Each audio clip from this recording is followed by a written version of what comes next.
So on tonight's episode of The Sports Angle on PRConnectionsRadio.com, the voice of new media, we will be breaking down the upcoming NFL draft. We'll be going over the top 10 picks there and be talking about a bunch of other topics that are going on in the football world. And we'll even bring up the Vegas Vipers of the XFL. But, you know what, we'll be doing that throughout the show. But we'll be right back. We just got to play our intro, and then we'll be back in just a sec.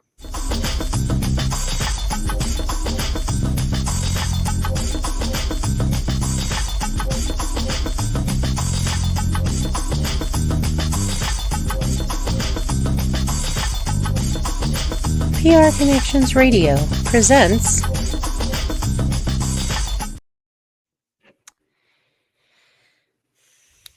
And, my co-host, my guest at this time, I've brought you on the show plenty of times before.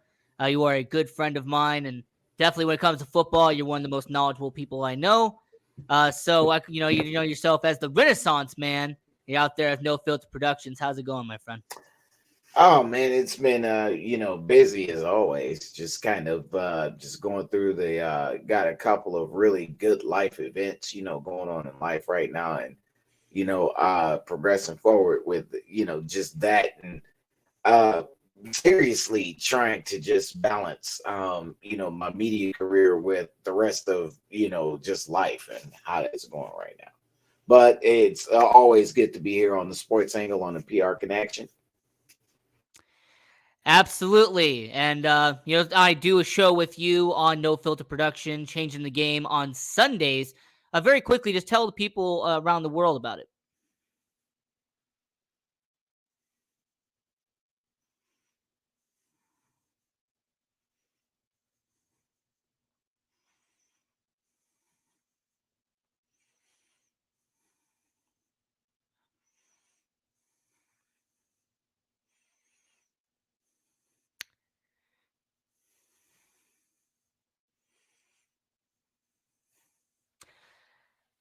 So, as we are going to be getting into the 2023 NFL draft, there's going to be a lot of good storylines and some good teams that are going to be coming out of this.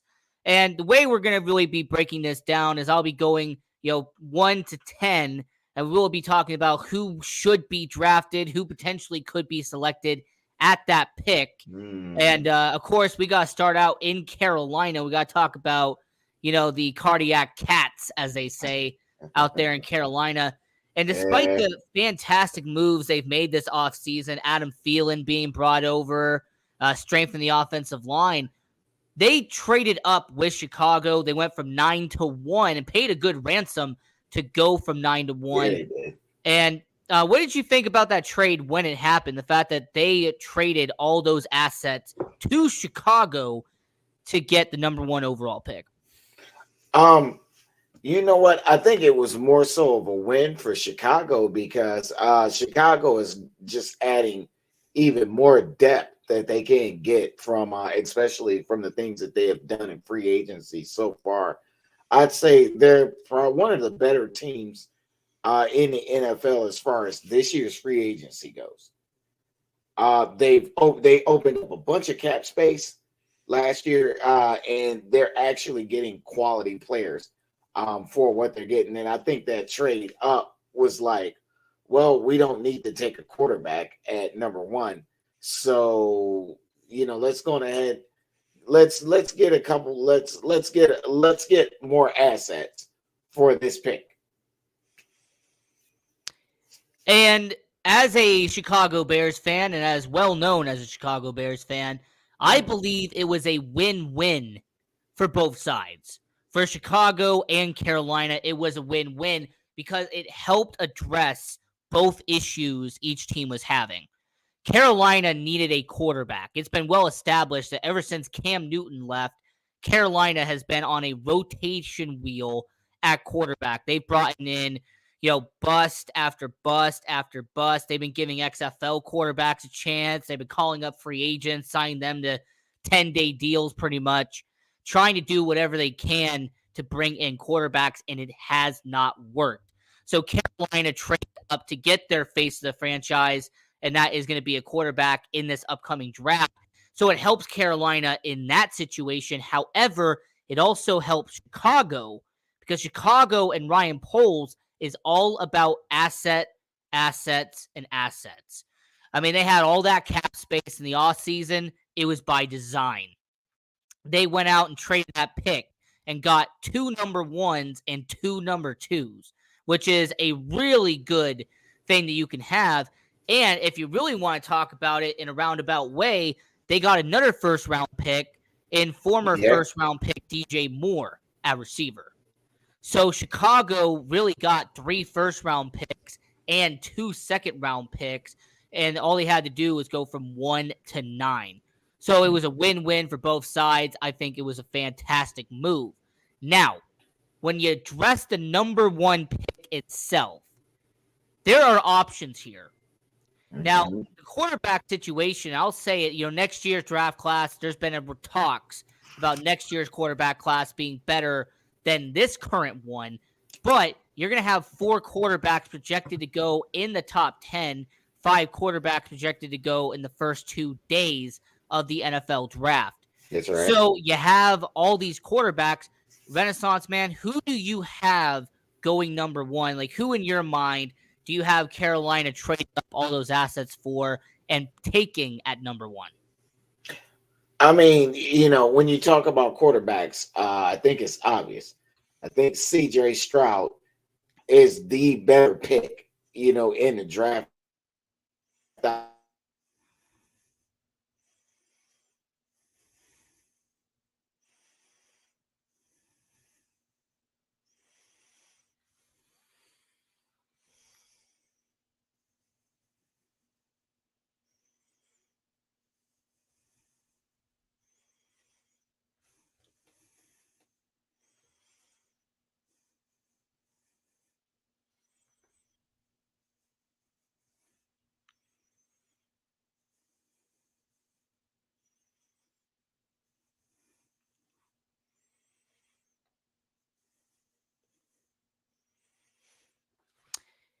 And I will say that, look, CJ Stroud, he should be the number 1 overall pick, but there has been talks about Bryce Young. Bryce Young, the quarterback, Alabama, the Heisman Trophy winner, there has been speculation about him potentially going to Carolina at number 1, and there's even been some reports about Carolina going to Florida and watching the pro day of Anthony Richardson, the quarterback out there in Gainesville. So with all of these reports coming out, it really makes you question, do they have a quarterback that they are set on right now? Like about a month and a half to go. Is Carolina penciled in all right, this is our guy. We trade up to get this guy. We know who we're going to take. Or is Carolina in the front office and the executives sitting back for a second and saying, you know what? We were thinking about this guy. But maybe he could be our guy as well. Okay, so Bryce Young, the quarterback from Alabama. I'm not really. Look, let's face it, I'm not sold on him. I haven't been sold on him for a while. And even in that, his performance is still a little shaky. And he's kind of got this similar stature as Kyler Murray. And he may be a little injury prone, especially being injured his junior year at Alabama. So is he going to have this? Is he going to have this output that he had? Can the college game translate to the NFL? That's going to be one of the questions surrounding Bryce Young. So Carolina, we were talking about that, but Houston at number 2, if we're going to kind of, translate from number 1 down to number 2, the Houston Texans, they had a young quarterback. His name was Davis Mills, quarterback from Stanford, but it seems like they have moved on from Davis Mills. They're set on a quarterback in upcoming draft. So if you're Houston, are you pretty much taking the scraps of whoever Carolina takes? Like, for example, if they take CJ, you're going to take Bryce, or if they take Bryce, you're going to take CJ. Is that going to be the type of situation we'll see in Houston? Or could there be a wild card here? Is there a quarterback potentially like Will Levis from Kentucky or Anthony Richardson, like I mentioned before, at University of Florida, that maybe could sneak in and maybe have a number 2 out there in Houston? I think Houston is in a position right now to it's for them it would be more like well, we can't go anywhere but up from here. I mean, they have no kind of pieces to actually build on right now. So they're going to have to, whoever they get in the draft, they're going to have to build around them. And that's so, they do have the luxury of just letting the chips fall where they may and still come out ahead. Well, I mean, one part about Houston, a lot of people overlook is they have the 12th overall pick in the draft as well. They had 2 picks in the top 15. That's And right. getting a number 1 receiver, especially with them trading Brandon Cooks to Dallas right across the state, there is a possibility that Houston does look at Jackson Smith-Njigba from Ohio State, maybe looks at Jordan Addison, USC, possibly Quentin Johnston from TCU, the local boy from TCU. So, yeah, the Houston Texans could really set themselves up here by taking a quarterback at 2 and then getting him as number 1 receiver at 12. Now, there has been this belief that if they can do this correctly, if CJ doesn't go 1, they will take CJ at 2 and then take Jackson at 12, keeping the Ohio State boys together. You think that's a possibility? You see, like that could be something that might happen in Houston, keeping the Ohio State boys together?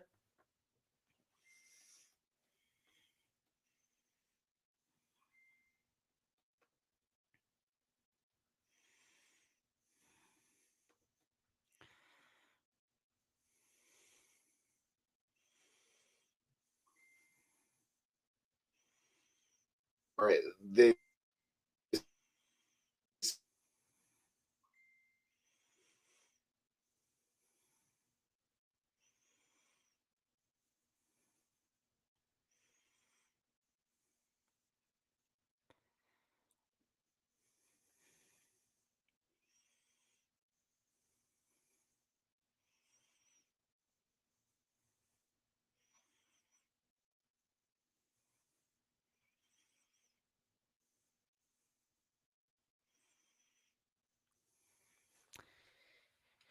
So, as we are talking about our 2023 NFL draft here on the Sports Angle on PR Connections Radio, this is live, folks. Anything can happen. I'm your host, Ian McKelly. We're here at the Renaissance Man from No Filter Productions. And, we talked about the top 2. Personally, I have Carolina. I have CJ Stroud going to at 1 to Carolina, and Bryce Young from Alabama going at 2. Now, Arizona is a huge question mark, and I will point out why. Because Arizona is kind of a joker, kind of a wild card here in the NFL draft. Because Arizona could stay put and keep building that defense and draft the best defensive player available, or they could be a spoiler and they could trade down in the draft and make it a 1-2-3 quarterback situation. So, Arizona is going to be a real tricky team to really go over, depending on if they trade down or if they keep the pick. Now, if they keep the pick, make no mistake about it, the first defensive player will come off the board at Arizona. It could be Jalen Carter. It could be Will Anderson. Regardless of who it is, there is going to be a defensive player going off the board at Arizona in this selection.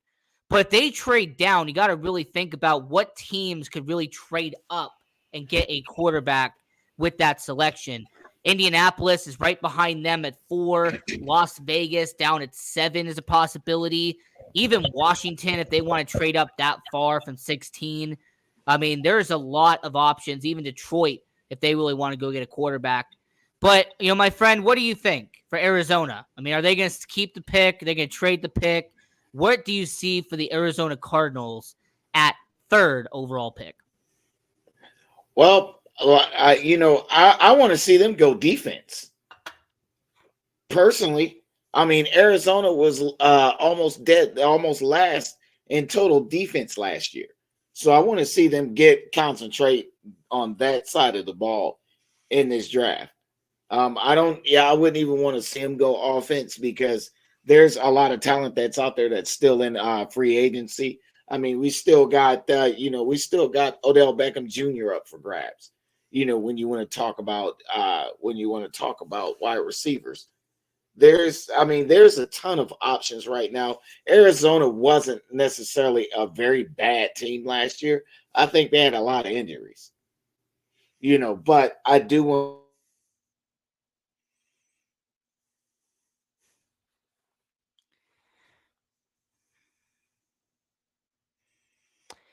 I mean, you did mention the whole Odell Beckham situation, and you know what? I will call it right now. If Odell Beckham goes to Kansas City and he signs a 1-year deal to play for Patrick Mahomes, you might as well have Kansas City lock and load, go to Super Bowl right behind me. You might as well punch their ticket to Allegiant Stadium right behind me if Odell Beckham goes to Kansas City. I mean, it pretty much would be unfair to have Patrick Mahomes team up with Odell Beckham Jr., so I will say that does happen because we have heard the reports about Odell Beckham. But yeah, Arizona, I say Will Anderson if I had to do my pick here. I really say he's the best defensive player on the board, and he will go Arizona at 3.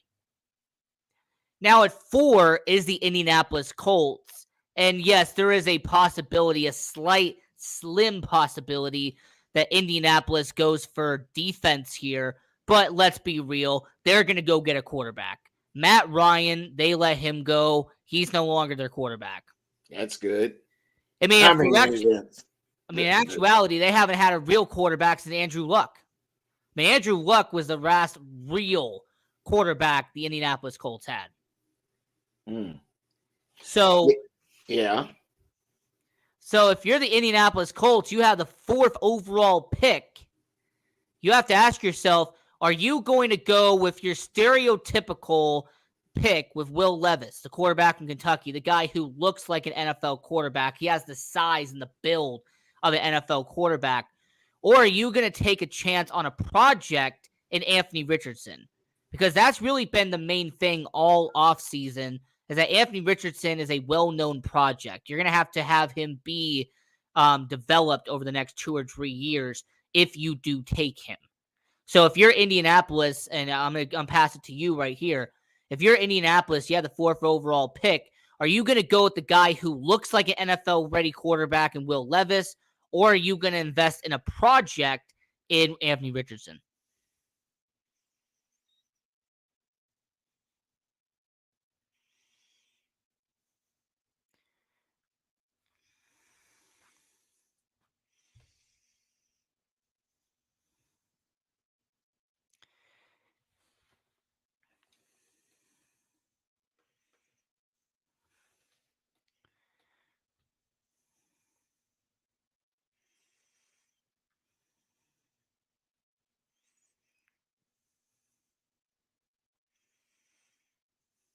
Size and the speed, but they just could not get the game.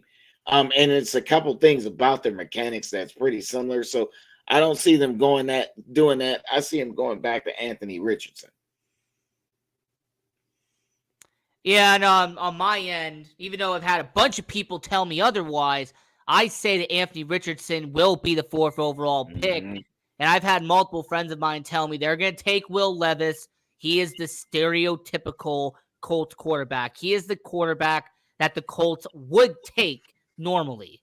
And I say, you know what? Let's break the norm here. Let's change the pattern, and let's have Indianapolis take Anthony Richardson, a project from University of Florida.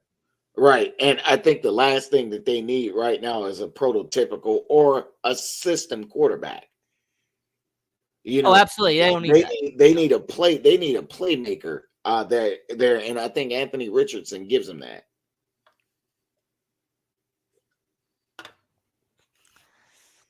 So, we're 4 picks in here. So the way I have it set up right now, Carolina would go CJ at 1. Mm-hmm. Houston will go with Bryce at 2. Arizona will go with Will Anderson at 3. And Indianapolis will go with Anthony at 4. Here is the biggest shakeup and the biggest what if out of the entire NFL draft, and it is Seattle at 5. Because there are so many angles, pun intended, so many angles that could be done here with Seattle. You paid Geno Smith in the past offseason, but there's a possibility that they might take a quarterback here at 5. There's a chance they might take a receiver either in this pick or at the 19th pick, giving him another weapon out there in Seattle. What about offensive line? Them strengthening up the offensive line, building it up more for Kenneth Walker. And on the defensive side, the edge rusher is one of their biggest needs, and having an extra secondary would be helpful. So there's a bunch of pieces in Seattle that really could be done here. But with Seattle at 5, they're really a major question mark on what they're going to do. So you have to ask yourself, if you're Seattle at 5, who are you taking? What is your pick here at number 5 with Seattle? What are you going to do? Well, with Seattle, there again, they're another one of those teams that the possibilities are kind of endless for them, especially for the fact that they made the playoffs last year. Now, talking about they barely made it, sure, but barely sure beats none. And I think a lot of the fans were wrong about Geno Smith. Either they're wrong, they're right about Geno Smith, or Pete Carroll is a much better coach than what we all give him credit for, or maybe even a combination of both. But I think Geno Smith can carry this team. So, do they want the thing is, do they want a more explosive offense? Do they want to give Geno Smith another weapon, or do they want to beef up the offensive line? But see, I think at the offensive line, I don't think they want to draft right now. If I were them, I would go through free agency, because we all know that when you talk about offensive linemen and drafting them, it takes them a couple of years to be able to develop. Not everybody is a Penei Sewell, that kind of picks up the NFL game right away. But if you go into free agency and beef up that offensive line, get some experienced guys, somebody that can maybe buy Geno Smith another second of time, I think you would have a winner. And then, that would allow them to be able to draft that playmaker out of college, like a wide receiver, or, even another running back, because Seattle was, in the bottom half of the league last year in rushing yards. So, I think that's another thing we need to take a look at too, when they talk about them. Defensively, I think they're fine. I think they're going to be fine. They were able to last year really compete in an NFC West, loaded NFC West division. But I think we'll see the same thing again this year. And with Seattle, there's a bunch of stuff they can do, but in the sports angle's opinion, I have them taking a defensive end. I think they will add more to an already stellar defense. And I say that Tyree Wilson from Texas Tech, with the way that he is able to, with his bull rush, his swim technique, and the fact that he can get to the quarterback relatively well in a Big 12, which, by the way, is very good defensively. I will say that with Tyree Wilson out there at Texas Tech, him at defensive end would be who I take at number 5, just building up the future Legion of Boom, or maybe the Legion of Boom 2.0. We don't know. But potentially building up something in Seattle that we have seen once before, and that is a dominant stretch of defense out there in Seattle. Agreed. Now, at number 6, this is going to be a team that you're very familiar with. This is a team I think that you've watched for years and years and years at this point, and that is a luxury of the LA Rams, and that is the Detroit Lions. All right, so it's hard to say. Listen, I don't know where they would even go with this pick. It's kind of hard to say. See, one thing that happened is that Dan Campbell and Brad Holmes have done a great job with that roster, especially with the mess that they were left from Dan Quinn and Matt Patricia. And they've got their team believing in themselves. They got the fans and the city behind them for once. This doesn't look like the same old Lions team. But if I were them right now, I'm sitting back and I'm wondering about that second tier defense and those linebackers. So, I think if I address that linebacker and at least added more depth at that position, I think we got something here. Now, even some are talking about Super Bowl contenders. And look, hold on, wait a minute. We're a little too early for that.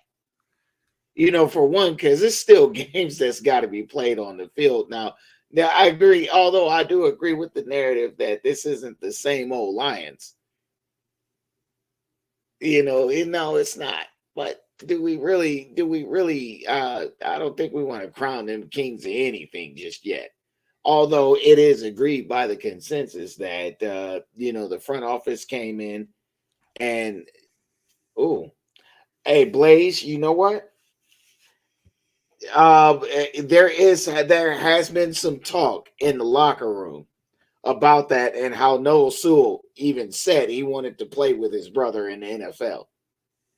So we'll see if they make that happen.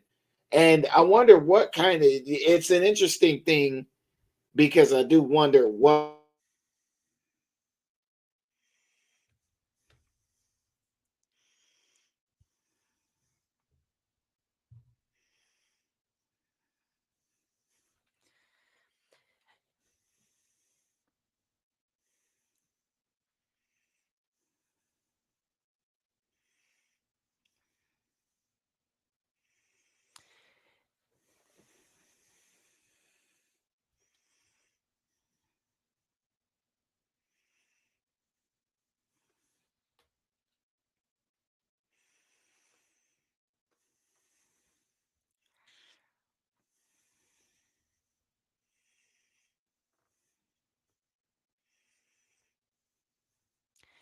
Yeah, and I understand all of that when it comes to Detroit. And look, you know what? I give props to Brad Holmes. I give props to Dan Campbell, that whole organization. And you know what, Blaze? You are a genius. If they do Jalen Carter at 6, Noah Sewell in the second round, that would be solid. But similar to what I said about Seattle a pick before, I have them taking a defensive end at 5 and then going offensive line at 19. They kind of address both sides using their 2 first-round picks. I say Detroit here at 6, you go out and get an edge rusher to team up with Aiden Hutchinson. Because Aiden Hutchinson, he can't do it by himself. Even though he is a great player, he cannot do it by himself.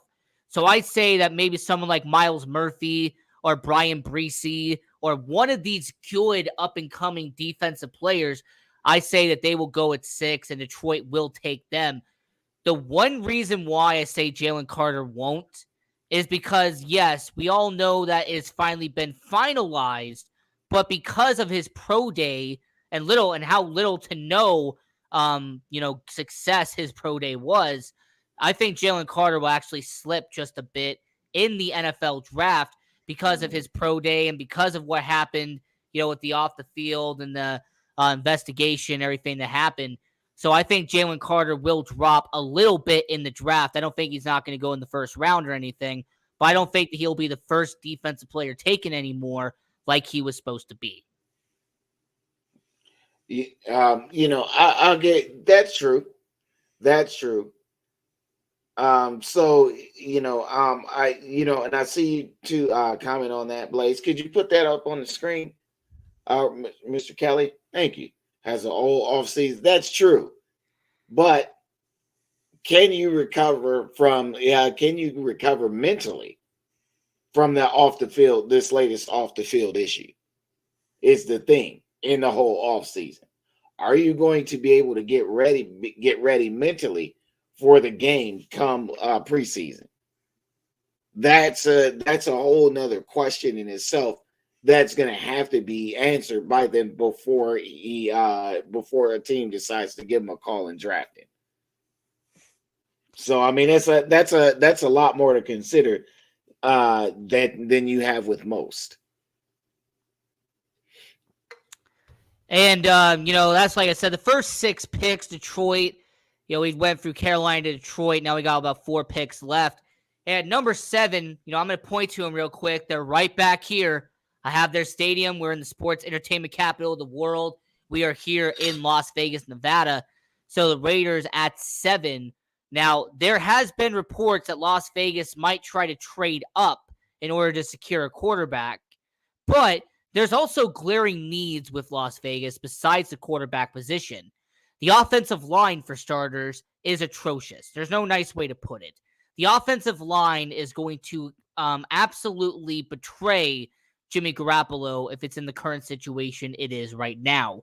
We also have the running back situation. Josh Jacobs, he doesn't want to play under the franchise tag. We have heard about it.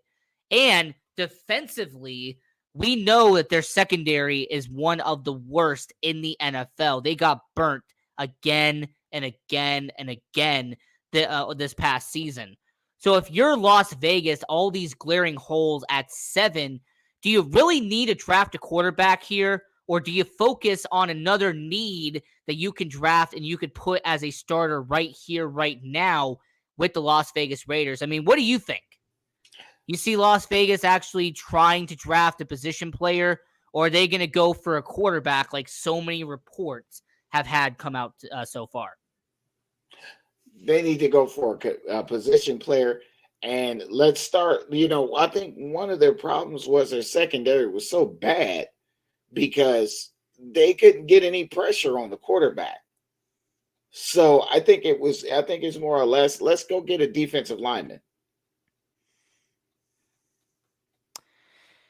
So we agree on the line. However, I say offensive line because I've always believed, and I've said it on this show time and time again, that the offensive line is the most important position in the NFL. If you do not have an offensive line, your quarterback will not succeed. If you do not have an offensive line, your star running back will not be able to break free and go on all these 65, 50, 60-yard runs like you see on all the highlight reels. So if you don't have an offensive line, you're not going to protect Jimmy G. You don't have an offensive line, you will not help Josh Jacobs out. And the best offensive lineman in this draft is from Ohio State, and that's Paris Johnson. I think Paris Johnson could fit in very well here in Las Vegas. And if he is available at 7 like he should be, I think Las Vegas will take a flyer on him. He will come to Las Vegas. Paris Johnson will go at 7. So, what do you think? I mean, if there's a possibility that the Las Vegas Raiders do take Ohio State offensive tackle Paris Johnson, have him be a cornerstone, really their blindside tackle for Jimmy Garoppolo.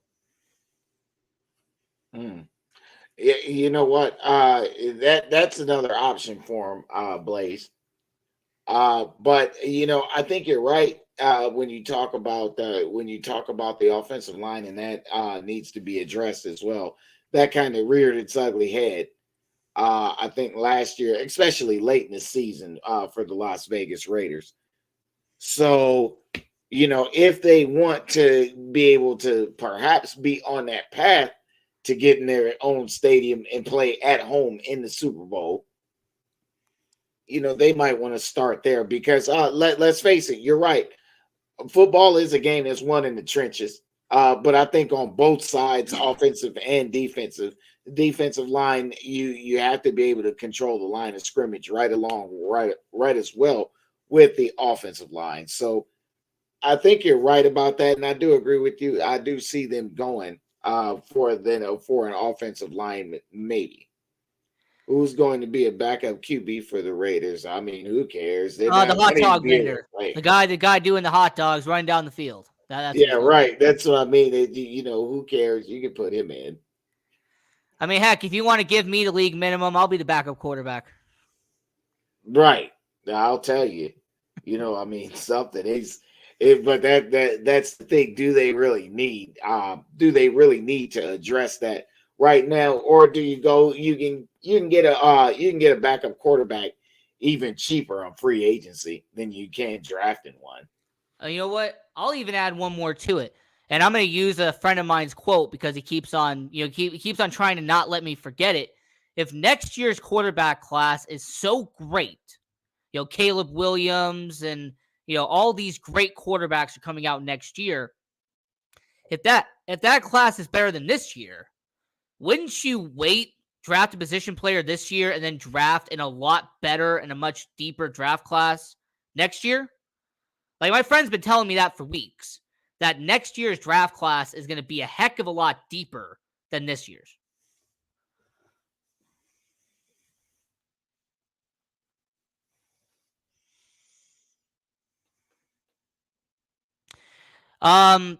You know what? I think Blaze kind of sets this up. Yeah, Colton Miller is the current left tackle, but I think if you have him play left tackle and then Paris Johnson could be right tackle, yeah, you know what? I could see that. I could see it. So that was Las Vegas at 7. Now at 8 is the Atlanta Falcons. Now I feel like I could just turn off the video and just walk away because who cares about the Atlanta Falcons? But if we're really going to sit here and talk about Atlanta, they really need an edge rusher. They really need somebody to get off the edge and get to the quarterback. They've tried with Vic Beasley. They've tried with Tarkess McKinley. They've tried and made attempts for like Bruce Irvin, for example, in free agency. But it's really felt like for the last time since maybe John Abraham about a decade ago, the Atlanta Falcons really haven't had a definitive run stopper, a guy who could really get to the quarterback in Atlanta. It's been a long time. And could you imagine the story that Jalen Carter, the Georgia Bulldog, goes to the Atlanta Falcons at 8? I mean, that could be a real good story in the NFL draft. And as a matter of fact, that's where I have him going at number 8. And that would be Jalen Carter at number 8 to the Atlanta Falcons. But what about you, Renaissance Man? What do you see about Atlanta? Do they really need an edge rusher? Or is there any other position, like maybe a secondary or maybe possibly a receiver? Is there any position right here, right now that Atlanta desperately needs heading into the draft? No, I think you're right. And it's like they say defense wins championships.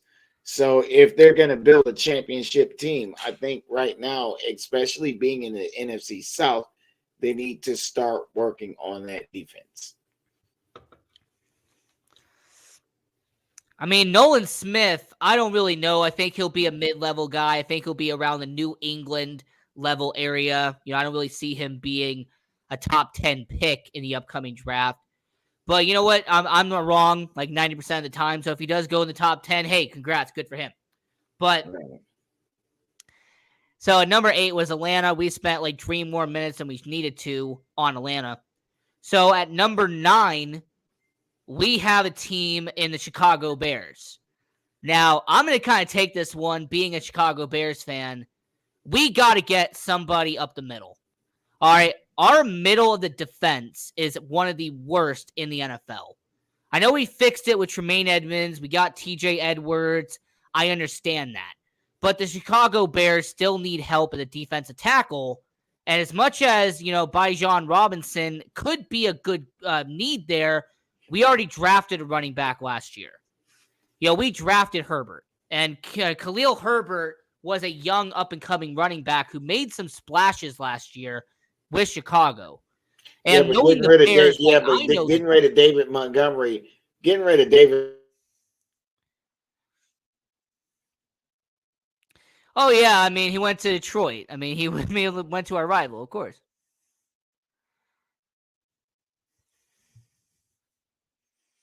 I mean, yeah. I mean, I'm just.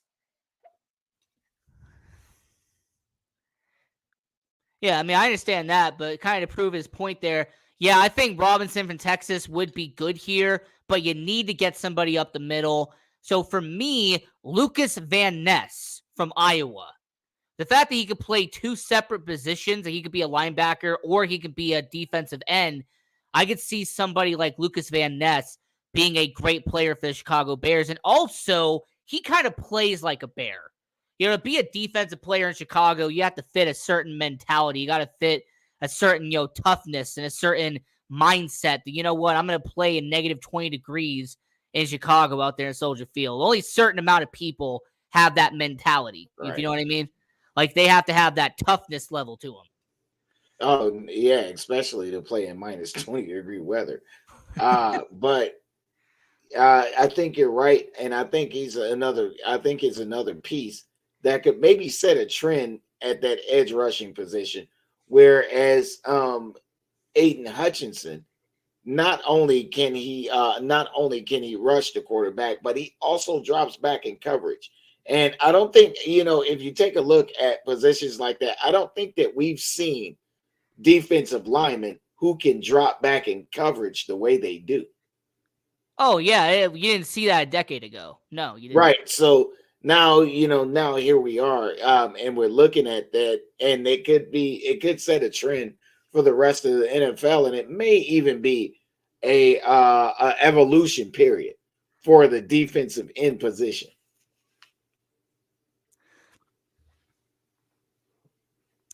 I mean, it's definitely a possibility. I will give you that. So as we've been talking about the 2023 NFL Draft here on the Sports Angle on prconnectionsradio.com, voice of new media. I'm your host, Ian McKelly. We're here with the Renaissance Man from No Filter Productions. Mm-hmm. Now, the 10th and final pick of the top 10 that we're going to go over is Philadelphia. Good old Philadelphia Eagles, a team that just went to a Super Bowl. Now, I'm going to get this out of the way. Oh. I think a linebacker or a safety is what they take with that 30th pick. They've lost a lot of linebackers. They lost a lot of safeties. But I don't think Brian Branch, or I don't think someone like maybe Trenton Simpson or Jack Campbell is going to go with a top 10 pick. If you have the 10th overall pick, you got to get yourself a definitive position player. You have to get yourself a position that is going to stand out and be a number one asset right away. And I really see the Philadelphia Eagles, screw Ezekiel Elliott, screw getting him. I think the Philadelphia Eagles at pick 10 get Bijan Robinson from Texas. Now, could you imagine the running back from Texas teaming up with Jalen Hurts, teaming up with Devontae Smith, teaming up with A.J. Brown, Dallas Goedert? I mean, that number one ranked offensive line from a year ago, helping and protecting Bijan Robinson. It would be a bang killer scenario for the Philadelphia Eagles. What do you think?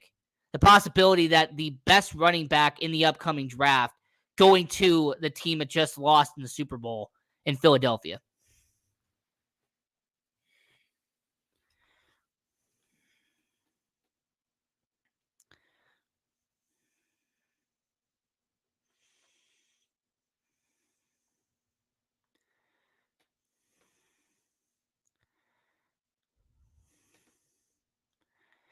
Yeah, I mean, I see you, Blaze, with Joey Porter. I see you. Yeah.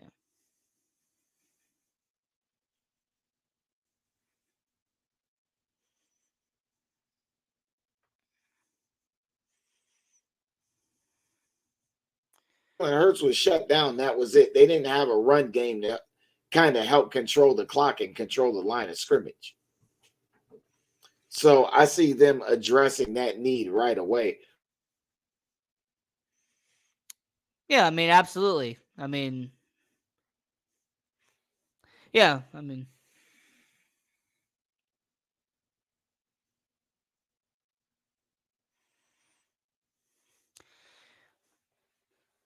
But you know what? I just think that's going to be the situation, man, what you see with Philadelphia. And, hopefully they'll still succeed. I mean, they lost so many members on defense. They'll be see what the Eagles do this upcoming year. And, I could continue. I could go through the entire NFL draft, but we have more segments to talk about here on the Sports Angle on PR Connections Radio. And one of them is a former number one overall pick. And I was talking to a colleague of mine. I'm not going to bring up his name. And we were talking about quarterbacks, and we were ranking the top 10 quarterbacks in the NFL. And I gave my list. I told him who I believe the top 10 quarterbacks in the NFL were. And I didn't put good old Sunshine, good old Trevor Lawrence in my top 10.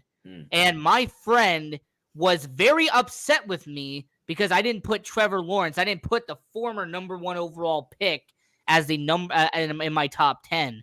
And he was saying that I'm biased. He was saying that I'm against him. I want him to be a bust and, all of this stuff just because I didn't put him in my top 10. In all honesty, I have him ranked at 14. I have him ranked at 15. I think that he is, kind of an above average quarterback in the NFL. But Renaissance man, what about you? What do you think about Trevor Lawrence? Is he or is he not a top 10 quarterback in the NFL? Nope, it's not yet. I don't think that right now he has really proven himself to be that top 10 quarterback or to be that guy. His time is coming. I say he's improved from his rookie season until now. I see a tremendous upside with him. And even despite the fact that they made the playoffs last year, I'm not yet convinced that he is their guy and he's going to be their guy for a while to come and a top 10 quarterback, like you say. He has another year like he did last year. I would be more inclined to say yes. And so I guess I'm saying all of that to say, ask me that same question about a year from now, or next season. So, but where would he be ranked in your opinion right now? Like after 2 years, where would he be? Would he be around where I said? Yeah, around, I think so. Just right, just barely above Geno Smith. If I had Geno Smith 15, I would take Trevor Lawrence at 14. I think that's about right. I mean, it's like I said, they're good quarterbacks. Don't get me wrong. Trevor Lawrence is a pretty decent quarterback. He's shown us what he had this year, especially under solid coaching. And I think if we continue that, then I'm more inclined to say yes. But it's a wait and see thing with him. I would like to see Trevor Lawrence have a breakout year. And yes, let's put him in the top 10 so that he wouldn't be a bust or he wouldn't be another one of those players that I always thought that we hyped him all up to be just nobody in the NFL. Yeah, I mean, when it comes to Trevor Lawrence, I thought that originally I thought he was going to be a bust. Him going to Jacksonville, I thought that was going to be the end of his career. You go to Jacksonville, that's where your career goes to die. And year one, I was like, well, it's showing me exactly what I thought. They're going to ruin his career. Year two, he did some potential. I still don't like the, rookie mistakes that he made in year two. There's some passes. There are some, really boneheaded moves he's made in his career. Like that first half of the AFC divisional game. I hate to say it because Jacksonville fans don't want to bring it up, but Trevor Lawrence cost you that first half of the game. If it hadn't have been for the second half and the fact that the defense recovered and the Chargers absolutely blew it, Trevor Lawrence would be remembered for 4 interceptions in the first half. So if he hadn't been bailed out by his defense in the second half, that's what he would have been remembered because he did not perform like a good quarterback in the first half. He wasn't. I think he had a QBR less than 30, if I remember correctly. But in his defense, he is a young quarterback that's playing in the playoffs. And my argument is they didn't do that for Lamar Jackson. When Lamar Jackson had his terrible playoff game, everyone, was clowning him the entire time. Yeah. Yeah, and they were. So, and I mean, and that's fair. But, like I say, give him next year. Let's see what he does this year. And then maybe we can have these type of conversations. But I think right now it's a little too early to have that conversation for Trevor Lawrence as a top 10 quarterback. I don't think we're being I don't think we're being fair on that note. And since Trevor Lawrence is such a very interesting conversation, of course I had to bring on somebody else who is very knowledgeable about the game of football. Of course, you have Andre Robinson, the Rise Up family CEO, of course. You got Andre Robinson right there. And I will say, Trevor Lawrence being a top 10 quarterback in the NFL, I don't think he is. I know Renaissance Man, he doesn't think that Trevor Lawrence is a top 10 quarterback in the NFL. But you know what? I will say this when it comes to my friend Andre right here. What do you think, Andre? Is Trevor Lawrence a top 10 quarterback right here, right now in the NFL? First and foremost, I want to thank you for allowing me on your show. Appreciate it. Talking about top 10, it's very subjective as far as the list goes.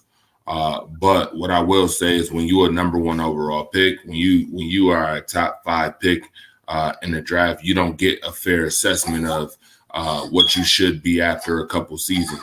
When you're a top 5 pick, you come in and produce right away, right then and there. You have 2 choices: either take the crap that they're gonna say about you when you don't produce, or produce, and then people probably still gonna have crap to say about you. So Trevor Lawrence, in my case, is right at 11 through 15. He's not a top 10 yet. There's too many good quarterbacks in the league right now, showing up and showing out big time. He's getting there though. Don't get it twisted. I mean, we'll see this year when he's fully stacked what he could do. We'll see. They weren't fully stacked last year and they still made the playoff. Got to give him a lot of credit, Doug Peterson, and that offensive coordinating that they got going on in Jacksonville, putting him in good positions to be successful. So right now, no. But what I will say is, again, we are seeing Trevor Lawrence starting to produce more as a guy who was talked about heavily before he came out of college. So when that happens, you got to produce, point blank. And since we're talking about quarterbacks real quick, and since I got both of you here, somebody mentioned on Twitter, @SportsAngle on PR, is Dak Prescott a top 10 quarterback currently in the NFL right here, right now? And I'm going to pass this over to Renaissance real quick, and then I'll have Andre, then I'll go myself.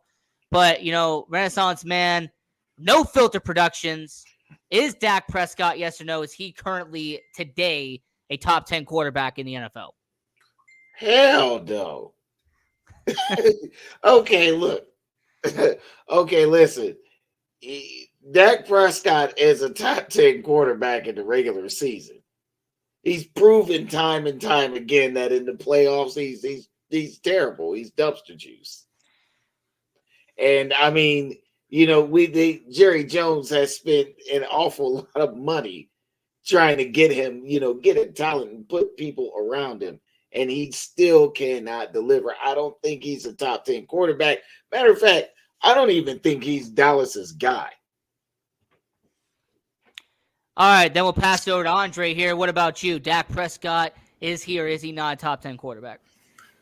My man No Filter said it better than it could be said by anybody else. I mean, I think he just put it out there the way it needed to be put out there. I got no disagreement on that. I agree totally. To me, he's not even a top 10 quarterback when the season presents itself, to be honest. Right. But that's just me. I mean, you're right. Because that's the thing. We've seen him constantly for years now struggle against teams he has no business being struggling with, especially with the people that he has around him. And there are where he shouldn't thrive, he does. So my question is that do they need an absolutely a very tough roster for him to actually win games? Or if I'm Jerry Jones right now, I'm kind of kicking myself because I'm releasing the wrong guy. When we talk about, I'm releasing Ezekiel Elliott, which to me, in football years and in football life, Ezekiel Elliott is still somewhat effective and serviceable. Dak Prescott has not been for the past 3 years. I mean, let's face it, Dak is not their guy. They need to move on. Jerry Jones needs to stop micromanaging the locker room and stay out of the locker room. Let these GMs and coaches do what they do best. And then maybe my Dallas might actually be a contender. Well, I mean, the last time they made it to a Super Bowl, I mean, it was nearly 27 years ago. And the last time they were at NFC Championship game was nearly 27 years ago. So, it's been a minute since Dallas actually won something. Now, you talked about Ezekiel Elliott. There's been these reports about him maybe going to Cincinnati, possibly going to Philadelphia. There's possibility of all this stuff going on with Ezekiel Elliott. I don't even think he's a starting running back at this point. I genuinely don't. I don't think Zeke is a starting running back in the NFL today. I just don't see it. So, once again, we talking about a guy who was heavily talked about coming out of the draft. Ezekiel Elliott, if you look at his numbers and his play, has totally plummeted from what he was to what he is now. Now, is some of that due to the offensive scheme? We talked about Dak Prescott. You talk about Dak Prescott. At first it was run first, put it on Zeke's legs. Now it's pass first, put it on Dak's arm. And Dak still can't get the job done. Pollard has done a lot better job being polished with the offense that they have because he fits the offensive scheme more. Secondly, number two, I had this conversation with a couple people earlier today. And number one, Zeke, to me, is still serviceable in the right system, but he has also played 8 seasons. Running backs this is the time where running backs kind of dissipate. This is where they disappear and evaporate. You're saying that shelf life gets shelf life is wearing off. I mean, it was brought to my attention that Zeke Elliott's last 50 runs, he only got 100 yards in his last 50 runs. Is he washed? Maybe. Maybe not. But I can tell you this, Cincinnati don't need him. I can tell you this, Philadelphia don't need him. And that would be goofy for him to go to the Eagles. And then finally, what was the last team you mentioned? Buffalo. Buffalo really already got goofy. here. So That's really goofy. Yeah, you can forget about it. They don't need it. Right. And not only that, but I don't even think Buffalo can even clear enough cap space to even entertain the idea. Well, I mean, with Ezekiel Elliott, how much money do you really got to offer him, though? I mean, at this point in his career, how much money is Zeke worth? Maybe $5 million? I don't know, but okay, so we're talking about talent-wise, is he worth? But here's one thing: a lot of NFL personnel, we're talking about the people who really make all the decisions here. What they talk about is they want to talk about notability. Ezekiel Elliott would be able to put some butts in his seats, no matter where he goes. So you got to kind of figure that into, when you talk about a salary is concerned. And I'm pretty sure his agent is going to be able to use that fact alone, saying that, hey, my guy is still somewhat of a name. So we're going to have to pay him I'm pretty sure they'll ask anything upward from 10 million on up. Just for that fact alone. So right here, right now, we are at the top of the hour here for hour number 2 of the Sports Angle on PRConnectionsRadio.com, the voice of new media. I'm your host, Ian McKelly. We're here with Andre Robinson, the CEO of Rise Up Family, and the Renaissance Man from No Filter Productions. And you know what? Now we're gone by really quick, so now we're at the top of the hour. And I will say that the Las Vegas Raiders, I got Allegiant Stadium right behind me, and we all heard about their free agent signing. We all know about who they acquired to be their quarterback, to be their starting quarterback in this upcoming year. And, of course, that is Jimmy Garoppolo, the former San Francisco 49er, former New England Patriot.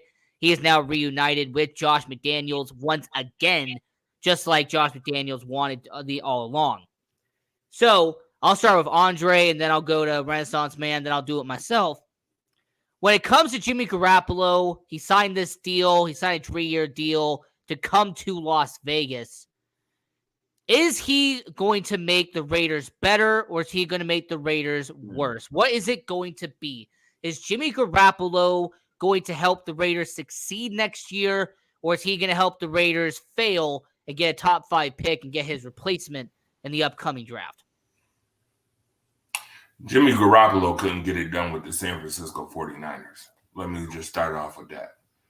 So if the Raiders don't get you, if you don't get a defense behind him that can get him the ball enough to be able to make enough plays during a game, which we all know he already has problems with making plays during games, i.e. the Super Bowl. Should have had a Super Bowl in his hands if you could just hit one guy. I mean, one guy.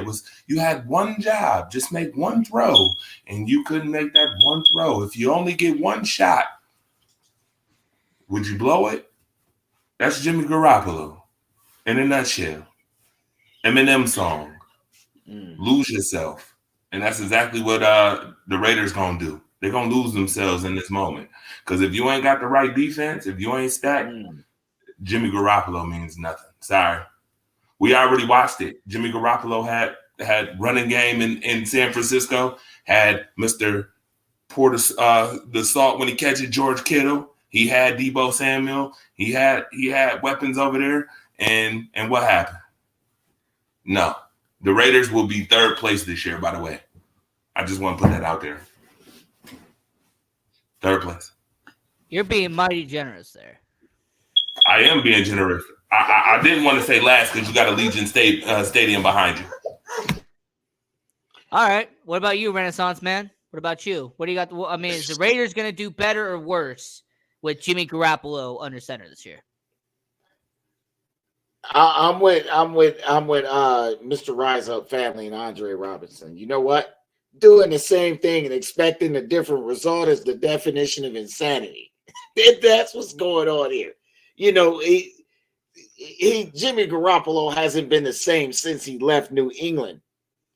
It's going to take a special coach and a special system for him to get up under to even gain any kind of traction or any momentum being an NFL quarterback. He's QB2 at best on the rest of all of these teams. He's a QB2. He's proven that. He can't handle the workload in a regular 16 or a regular 17 game schedule. He's proven that as well. But in LA pissed me off when they signed this guy.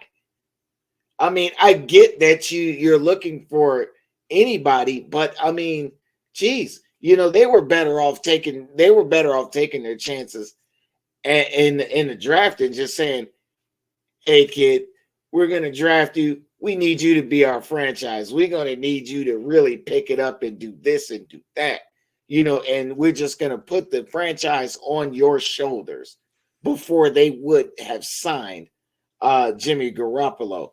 If it were me, this guy would be in the XFL plan or the USFL plan right now.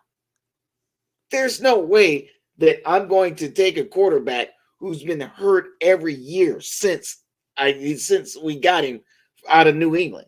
He's been hurt every year. Just saying.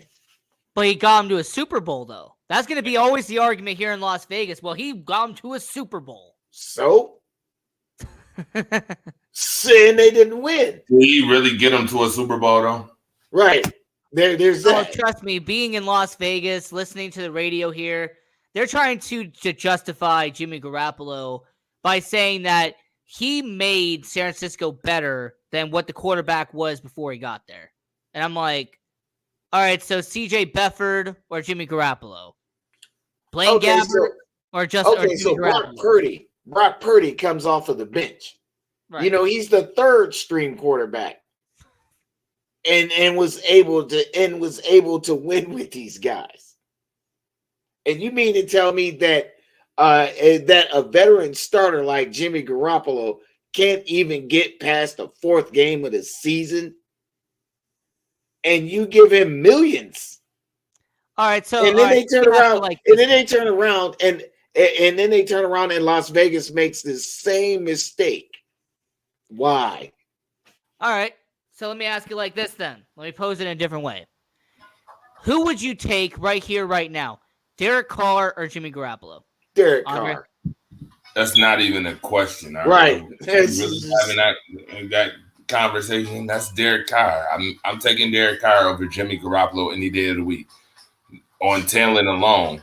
Just on talent alone, I'm taking him. Number one. Number two, you also got to remember the San Francisco 49ers did him a disservice too by putting Trey Lance in there, making the buffoonery mistake of doing that, and then having to come right back to him. So, I mean, when you do that, people get chips on their shoulders when you do stuff like that. And if I was one last year that said Jimmy should have made him cash out. You fool. Brung me might here. As well. You right, might as well got one hell of an agent. I know that. Right, cash me out. He's got one hell of an agent. Right, and that's what you get. Like, seriously, is Jimmy Garoppolo. I mean, once again, Brock Purdy was phenomenal in the games that he played. He undefeated all the way to the NFC Championship game against the Eagles. I mean, the Eagles were the Eagles. Okay. Do I think that they get there with Jimmy Garoppolo? No, I don't think they get there with Jimmy Garoppolo, to be honest with you. I don't. So I got two more parts for the Raiders before we move on to the next segment. Josh Jacobs, they franchise tagged him. They gave him the $10 million, which is what the running back tag is.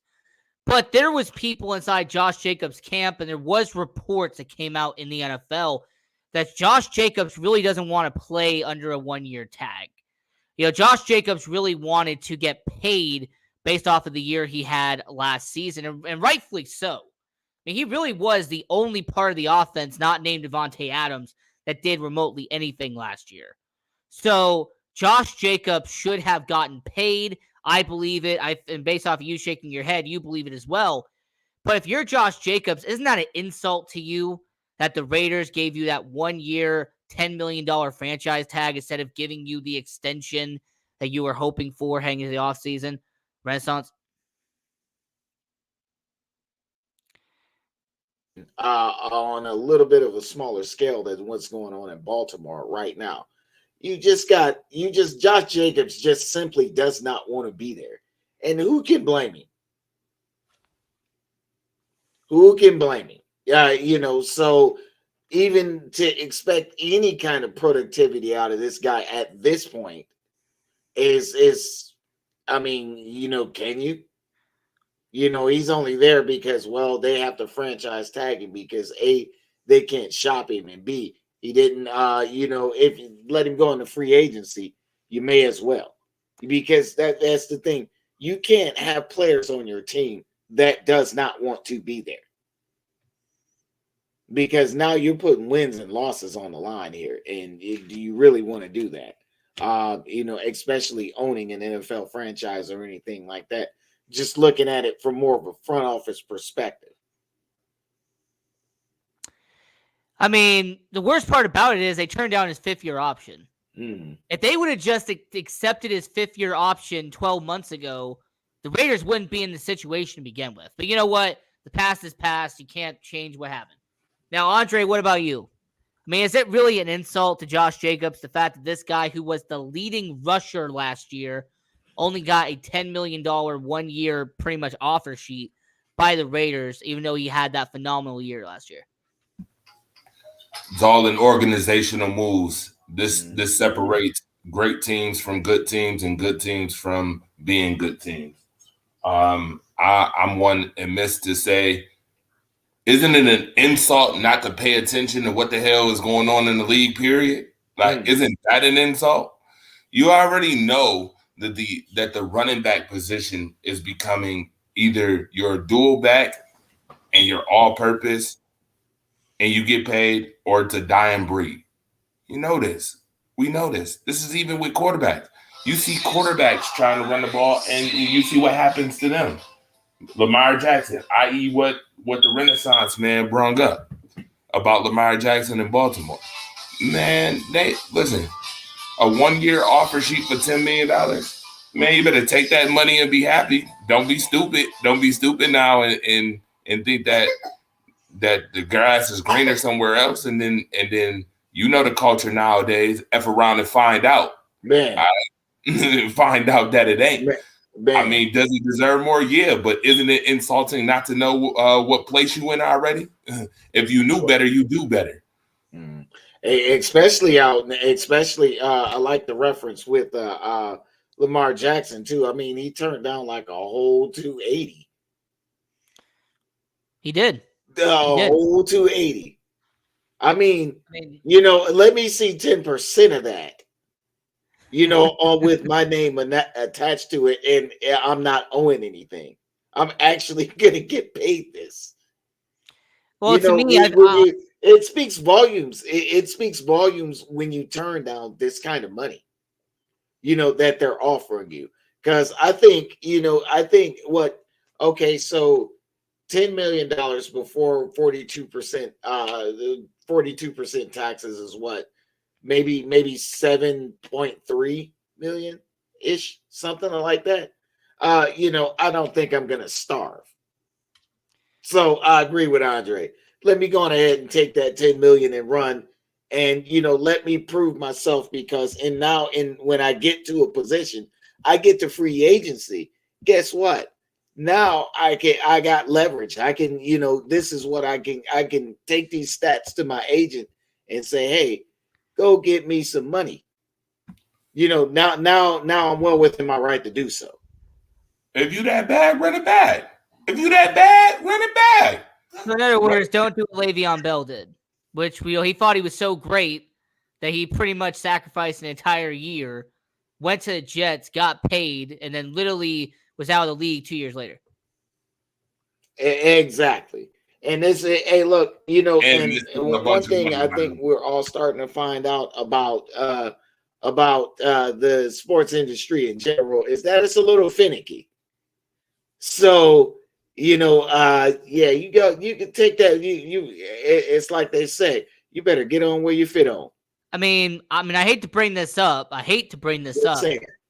But if you've ever seen the graph of like running backs, like their prime for a running back, it's only 5 years, guys. That's right. From age 23 to age 27, historic, like they've done a graph on this. Age 23 to age 27 is the 5-year prime for a running back.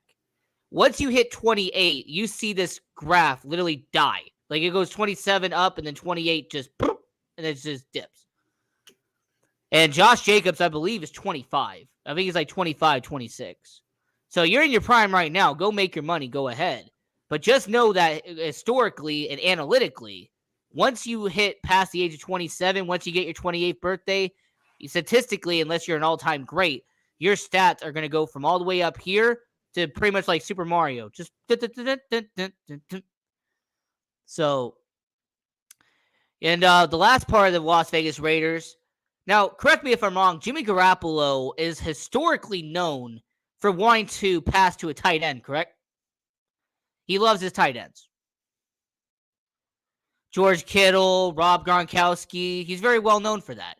So what do the Las Vegas Raiders do a day after acquiring Jimmy Garoppolo? Trade their tight end, Darren Waller, to New York Giants. Now, I've been putting this off for a reason. I wanted to bring somebody on the show so I could ask them this question. Explain to me the logic of bringing in Jimmy Garoppolo, who's known for loving his tight ends, and then trade your number one tight end a day later. Someone please explain it. Renaissance man? No, I got a logic for that, if you don't mind. Oh, go ahead.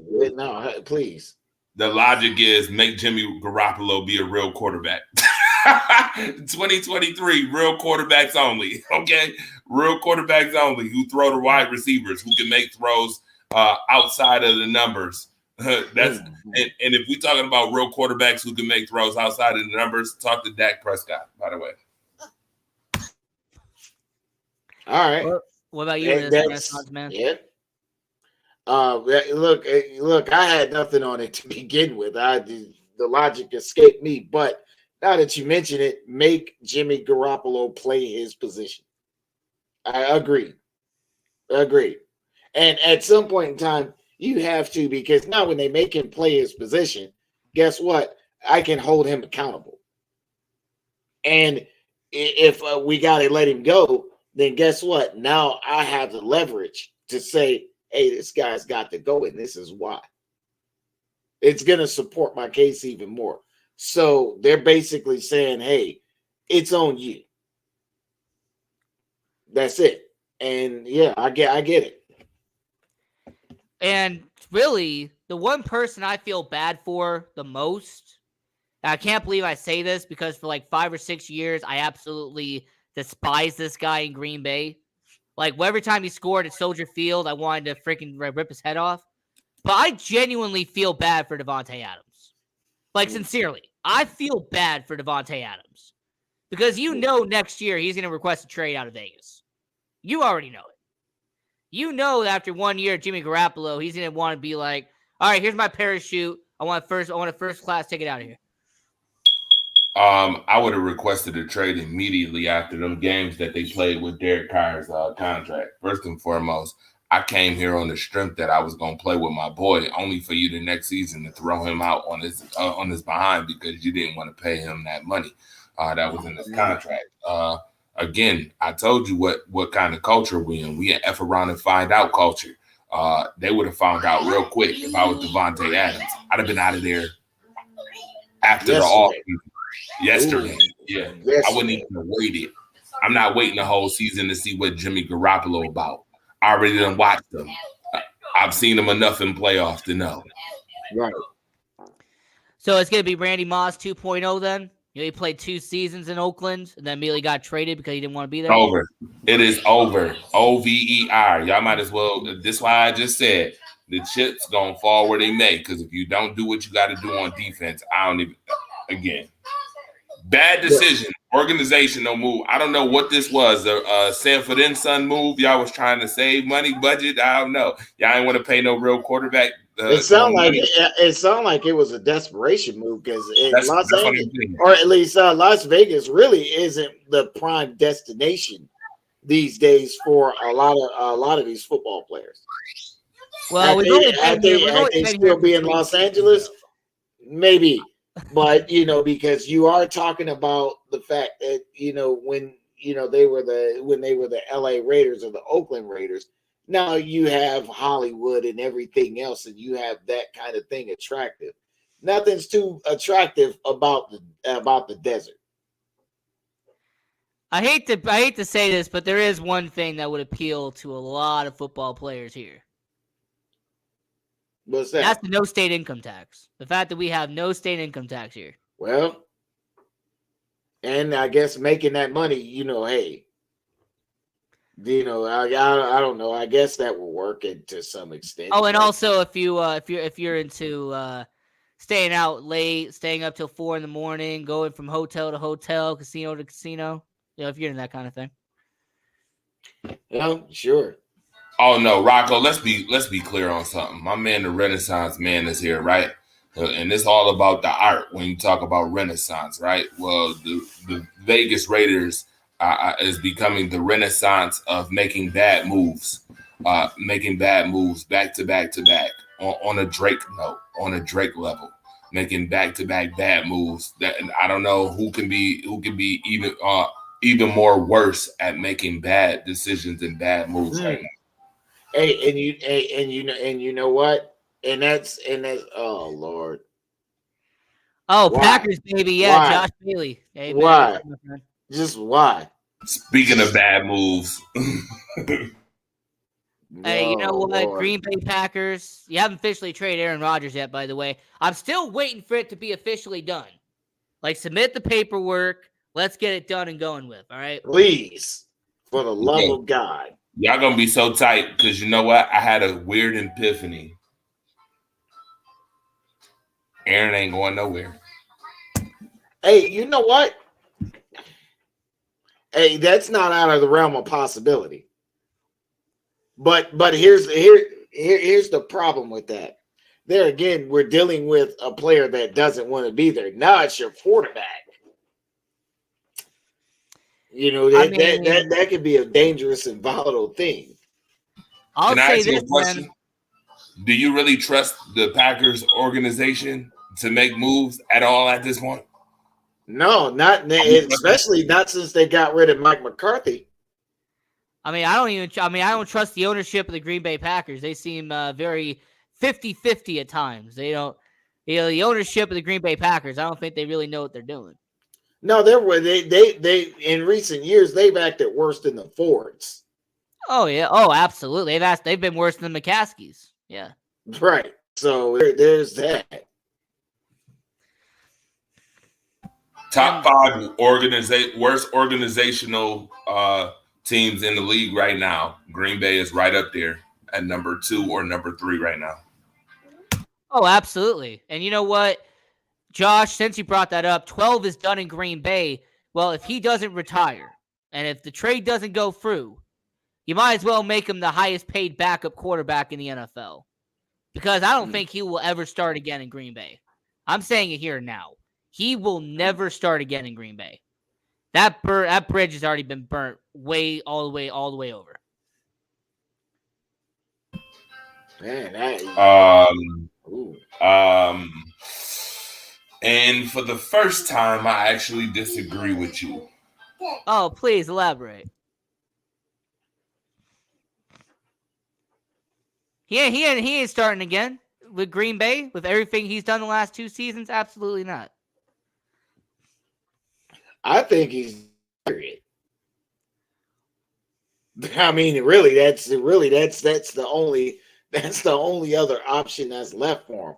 Because if not, and he wants to play this year, and God bless him, he could very well end up on a stretcher, and it's not going to be good when he does.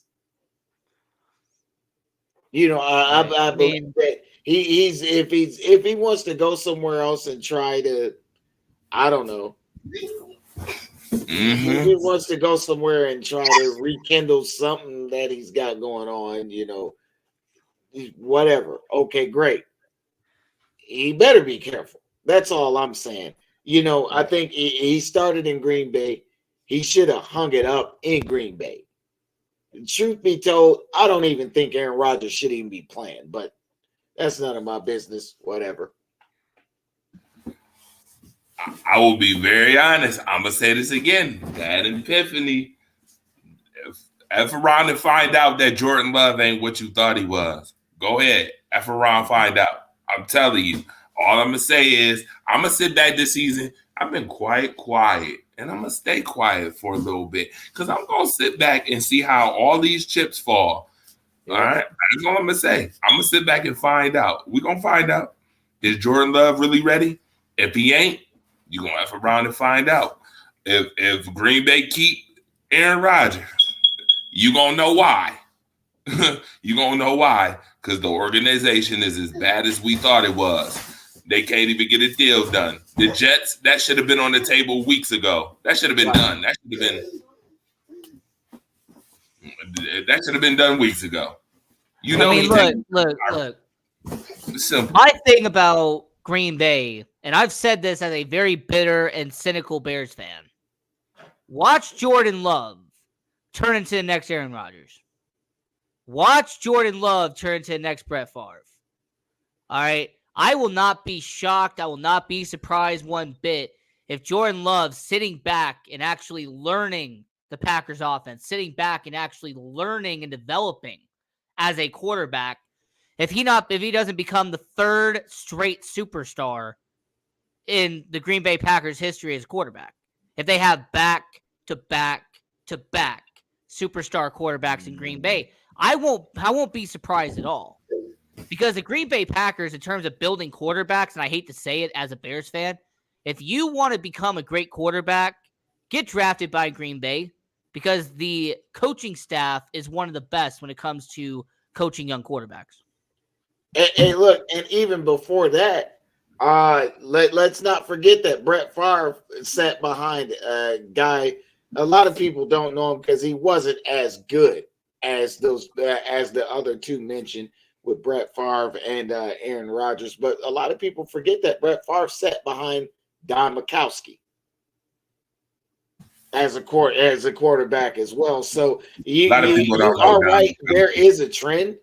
I mean, and this is the opposite end of the spectrum where we say doing the same thing and expecting a different result is the definition of insanity, because they're actually doing the same thing and they're getting the same results, and they have been for the past 20 years or so when we talk about quarterbacks in Green Bay. I need to dispute one thing. Sir, in order for Jordan Love to be the next superstar, you have to put a team around him to be the next superstar. You trust Green Bay right now to do that? Because I don't. I'm going to be honest with you. I do not at all. And Jordan Love's failures will partially be on him, but they'll majorly be on the ownership and the organization. All right, so check it. So based off of the division that they are in, does Green Bay have the best defense out of the 4 teams? No. Because I say yes. I think defensively, Green Bay probably has the strongest out of Minnesota, Detroit, and Chicago. I will say in spurts, they showed it last year. They showed it in spurts. But I will say this again, teams is getting better. Teams is getting better. Especially in that NFC North division. And I also hate to say it, but when you have 2 good running backs and Dillon and Jones behind you, that could take some weight off of Love too. I'm not saying that he's going to become it, but I'm just saying I won't be surprised. Considering it didn't take weight off. It didn't take weight off Aaron Rodgers. What are we talking about? Time out. Time out now. For a young quarterback, I think it takes the weight off him when you got 2 running backs behind you. Okay, and I'm gonna say this. You gotta hold some weight. You gotta hold some weight for something to take some weight off you. You gotta hold some weight first. Let's be clear. Right now, it's not proven. Right now, Jordan Love is not proven. Hey, Joshua, you might be right about that. I mean, because quiet as is kept. He's a freaking anchor. Let's be real. Right. Quiet as is kept. Quiet as is kept. I mean, so right, wrong, or indifferent. I mean, it's still Aaron Rodgers. It's still Aaron Rodgers' call, and it's everything, the success and fail of this whole conversation. I mean, that's just it. And you're right. Now, as much as I could talk about this for 4,000 hours, and trust me, I would love to, we have about 5 minutes left here on the show, here for the Sports Angle on prconnectionsradio.com, the voice of new media. And since March Madness is in town, the fact that it's at T-Mobile Arena, which is right down the road from Allegiant Stadium, you had, Gonzaga versus UCLA, UConn versus Arkansas. It had some good matchups with March Madness here in Las Vegas. But I want to bring up this point. This is the first time in history that all 4 number 1s did not make it to the Elite 8. This is the first time in March Madness history that all 4 number 1 seeds were eliminated before the Elite 8. So I just want to very quickly, with 5 minutes left in the show, I'll ask Renaissance Man, I'll ask Andre Robinson, and of course everyone watching around the world, what have you thought about March Madness this season? What has been your impression on March Madness? Because, man, this has been one of the craziest, and that fact that I gave out is insane. I did not know that. And this is the first time in history that all 4 number 1 seeds were knocked out before the Elite 8. So, Renaissance Man, I will start with you. What has been your impression of March Madness so far? Anybody can get it. That's just it. This is why they call it March Madness. Anybody can get it any given day, any given time. And records, everything pretty much has been thrown out of the window, even seeding. It's just more so the team that's just wanted it the most has stepped up and won the game. It doesn't matter whether you're a Purdue, it doesn't matter whether you're, let's say, a Fordham University or anything like that. Anybody can lose at any given time. And I think that has been shown more this year in the NCAA tournament than it has been in any other years past. That's very good, man. I totally, I understand completely. Now, Andre, what about you? What has been your impression of March Madness and the fact that, yes, for the first time in history, all 4 number 1 seeds were knocked out before the Elite Eight? Tells me you don't need to bring no more teams along. Make them work for it. I'm sick of sports trying to water down mediocrity. Stop trying to add extra to it. Leave it at 64, straight up. And on top of that, good for the damn tournament. I'm sick of watching number ones, this, that, and the third. I like seeing competition. I'm gonna tell you, the best game of the damn tournament was the Gonzaga UCLA game, and no number 1 was even involved. The best damn game right here, man. It was here in Las Vegas, right behind me. Gonzaga and UCLA. Love it. Phenomenal. I mean, I was there last year when we got to watch New Mexico State, Providence, teams like that make runs. It looked really good. We don't need to add no more. Don't add no more, man. Hey, it's like the old folks say. We need to learn how to leave well enough alone. Yeah. And that's really what it was. And that's really what it has been. Even when it goes beyond, college basketball. Look at the Major League Baseball and how ran down that's became now. We got the batter's clock and we got the pitcher's clock and all these different clocks and all these different rules when the game was just fine the way it was. Right. we do that in football. We do that in basketball. So yeah, Andre, you're right. We need to learn how to leave things alone sometimes. It's like remaking a song that just doesn't need to be remade. Yeah, don't even get me started on samples because that Right. literally has killed a certain genre where it is. Mhm. Now we got about a minute and a half left here in the show. And yes, I'm a big fan of March Madness and the fact that you're going to have Texas versus Miami. You're going to have Kansas State versus Florida Atlantic out of all teams. Creighton versus San Diego State, and Gonzaga versus UConn. You have a lot of variety in this March Madness. But since we have about 90 seconds left, I'm going to let Renaissance Man start first. I'll have Andre go second. But, man, thank you for being on the show. Yeah, I appreciate you always coming on. And very quickly, tell everybody where they can find you, what projects you're working on. All right. So I'm the Renaissance Man, and I am the CEO of No Filter Productions, LLC. You can check us out right on No Filter Production, LLC Facebook page. You can find myself, Arenthous Frazier. Just a lot of different things going on. Check out my LinkedIn page. And we've been everywhere as we've always been.